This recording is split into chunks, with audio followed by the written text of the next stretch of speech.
ඇමරිකානු ජනාධිපති Donald Trump චීනයේ සංචාරය කළා. මේ සංචාරයේදී ඇමරිකානු නිලධාරීන් අරගෙන යනවා ෆැරඩේ බෑග්ස්. ඔබ දන්නවද මේ මොකද්ද මේ ෆැරඩේ බෑග්ස් කියන්නේ කියලා? ඒ ගැන සම්පූර්ණ විස්තරය කියන්නම්. මේ ප්‍රශ්න වලට උත්තර දීගෙන ඔලේ ටියුන් කරගෙන එන්න. ඇමරිකන් කොඩියෙත් චීන කොඩියෙත් වැඩිපුරම තියෙන වර්ණය මොකද්ද?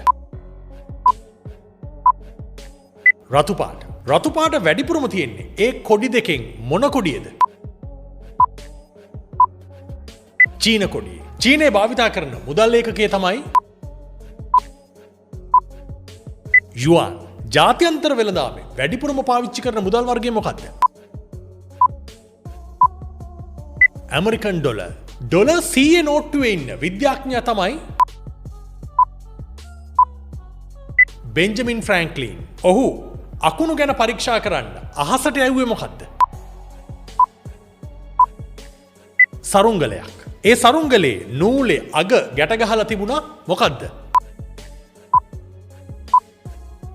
යතුරක්. යතුරු හදන්න බහුලවම යොදා ගන්න ලෝහය තමයි යකඩ. යකඩ තමන් වෙත ඈඳා ගන්නා වස්තුව චුම්බකය. චුම්බක භාවිතයෙන් මුලින්ම විදුලිය නිපදවුවේ කවුද? උත්තරේ දන්නවනම් දැම්ම කමෙන්ට් කරන්න. එහෙම නැත්නම් මේ තප්පර 3 ඉවසලා ඉන්න. අපි කියන්නම් සම්පූර්ණ විස්තරේ.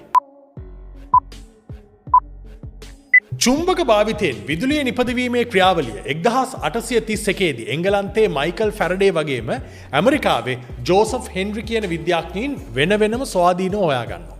හැබැයි මේක මුලින් ප්‍රසිද්ධියට පත් කරන්නේ මයිකල් ෆැරඩේ විසින්. ඒ නිසා ඔහු තමයි මේක මුලින් හොයාගත්ත හැටියට නිල වශයෙන් පිළි අරගෙන තියෙන්නේ. ඔබ දන්නවද ෆැරඩේ බෑග් එක කියන්නේ මොකක්ද කියලා? ෆැරඩේ බෑග් එක කියලා කියන්නේ විද්‍යුත් චුම්බක තරංග ඇතුල්වීම සහ පිටවීම සම්පූර්ණයෙන් අවහිර කරලා තියෙන විශේෂිත ආවරණයක්. මයිකල් ෆැරඩේගේ භෞතික විද්‍යාත්මක සංකල්පයකට අනුව නිර්මාණය කරලා තියෙන මේ බෑග් එක ඇතුළට දාන උපාංග ඒකට දැම්මට පස්සේ බාහිරින් එන cellular, 5G, Wi-Fi, Bluetooth, GPS, RFID වගේ මේ සියලුම සංඥා අවහිර වෙනවා කියලායි කියන්නේ. ඇමරිකානු ජනාධිපතිවරයාගේ චීන සංචාරයේදී මේ නිලධාරීන්ගේ පෞද්ගලික උපකරණ ජංගම දුරකථන හැකර්වරුන්ගෙන් සහ ඔත්තු බලන්නන්ගෙන් ආරක්ෂා කරගන්න තමයි මේ ෆැරඩේ බෑග්ස් බහුලවම පාවිච්චි කළේ. චීන සංචාරය නිමා කරලා ආපහු එනකොට ඇමරිකානු නිලධාරීන් චීනයෙන් ලැබුණු තෑගි වෙනත් උපකරණ මේ සියල්ල කුණු කූඩවලට දාලා විනාශ කළා. ඔවුන් සතුව තිබූ මේ ජංගම දුරකථන ආදිය Air Force 1 ගුවන් යානයට රැගෙන ආවෙත් මේ ෆැරඩේ බෑග් තුල ගබඩා කළාට පස්සේ කියලායි කියන්නේ. මේ හරහා ගුවන් යානය තුලදී GPS මගින් ස්ථානගත කිරීම හෝ අන්තර්ජාලය හරහා සිදුවෙන්න පුළුවන් අනවශ්‍ය දත්ත ලබා ගැනීම